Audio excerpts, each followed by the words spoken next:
Miladi yılbaşı Müslümanlara ait bir yılbaşı değildir. Hazreti İsa'nın doğumuyla alakalı bir gündür. Bizim örfümüzde, bizim dinimizde yılbaşı, miladi yılbaşıyı kutlama diye bir hüküm de yoktur. Bu batıdan gelmiş bize, içimize sokulmuş bir bid'atlerden birisidir. Hicri yılbaşımız vardır bizim.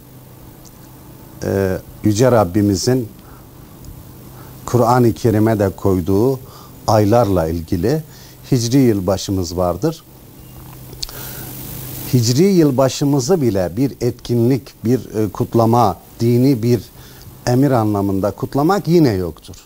Ama gerek miladi yılbaşı, gerek hicri yılbaşı olsun, insan bir yıl geçirmiş olduğu ömrün muhasebesini her ikisinde de yapması gerekiyor. Çünkü biz bu dünyaya ebedi yaşamak için değil, imtihan olmak ve sınırlı yaşamak için gelmiş durumdayız. Onun için ömrümüzü Yüce Rabbimizin emri, Peygamber Efendimizin emriyle geçirmek durumundayız.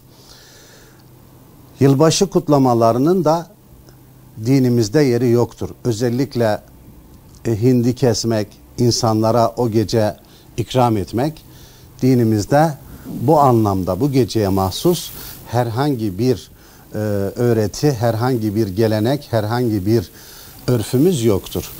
Bu anlamda batıdan gelmiştir. Bunları kutlamanın caiz olmadığını alimlerimiz beyan etmiştir. Men teşebbehe bi kavmin fehuve minhum. Kim bir kavme benzerse o da onlardan olur. İnanç olarak benzerse zaten dinden çıkar, Müslüman sayılmaz. Amel olarak benzerse bu da haram olur. Örf ve adet olarak benzerse bu da mekruh olur. Yine dinimize ait olmayan bir işi yapmış olur.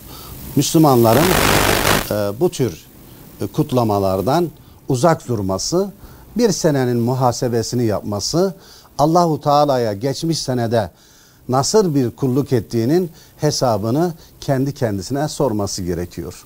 Caiz olmayan bir şeyin gerçekleşmesi için atılan adımların hiçbirisi de caiz olmaz. İster belediye tarafından yapılsın, isterse devlet tarafından yapılsın, isterse fert tarafından yapılsın. Yani harama götüren etkinlikler de haramdır.